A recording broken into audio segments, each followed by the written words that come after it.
Bonjour à tous et bienvenue sur la chaîne GLTV. Aujourd'hui on se retrouve pour une nouvelle vidéo Arduino. Et oui, ça fait longtemps que j'ai plus fait d'électronique.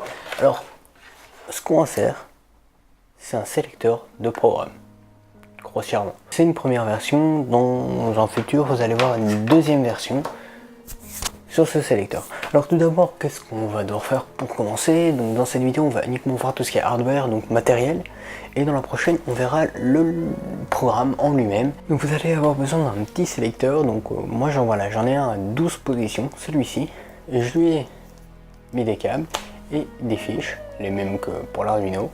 Donc là ici j'ai toutes mes fiches de mes différentes positions, et ça c'est l'entrée que je relie à la masse. Donc qu'est-ce que vous allez faire? Vous allez simplement les mettre sur les entrées digitales de l'Arduino, et l'entrée sur le GND, donc la masse de l'Arduino. Tout ce qu'il vous faudra après, c'est voir ce que vous voulez faire. Si vous voulez simplement avoir des capteurs ou quoi, mais vous les mettez dessus et ce sera dans le programme qu'on gérera tout ça. Mais pour choisir, il faudra ça. Vous pouvez maintenant aussi rajouter des LED montés directement dessus pour savoir sur quel chiffre vous êtes. Voilà, moi je l'ai pas fait, j'ai uniquement pris un switch comme ça. Et bien sûr, voilà, vous pouvez le faire à partir d'un Arduino Uno. Le Nano je pense aussi, mais je suis plus certain. Enfin moi je l'ai fait à partir d'un Uno. Comme vous pouvez voir, j'ai mis des LED, c'est simplement pour voir les différents programmes, puisque j'ai simplement fait des jeux de lumière avec les LED. Et c'est tout, c'est pour mettre en contexte.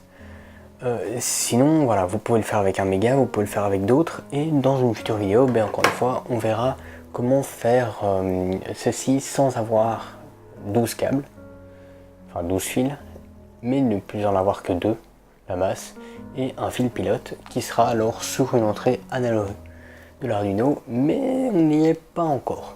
Une fois que vous avez votre programme, vous vous connectez d'abord au câble, c'est le plus important, donc le câble d'entrée du switch sur le GND, hop, et ensuite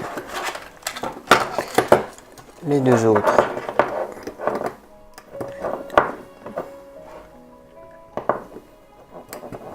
Et voilà. Donc, hop, moi, là, ils sont bien connectés. Donc ça, hop, c'est fait. Vous connectez le port USB.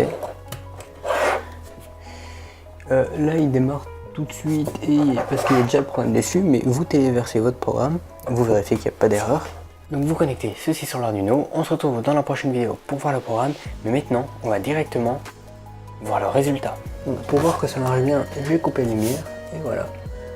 On peut voir les différentes LED bouger, donc en fonction du programme. C'est simplement que à chaque fois j'ai changé les différentes valeurs. Il y en a une en fait qui s'est déconnectée parce que je me disais qu'on voyait pas tout. Voilà. Si on tourne comme ça, il va juste au bout d'un moment planter parce que il va recevoir trop d'infos ou pas.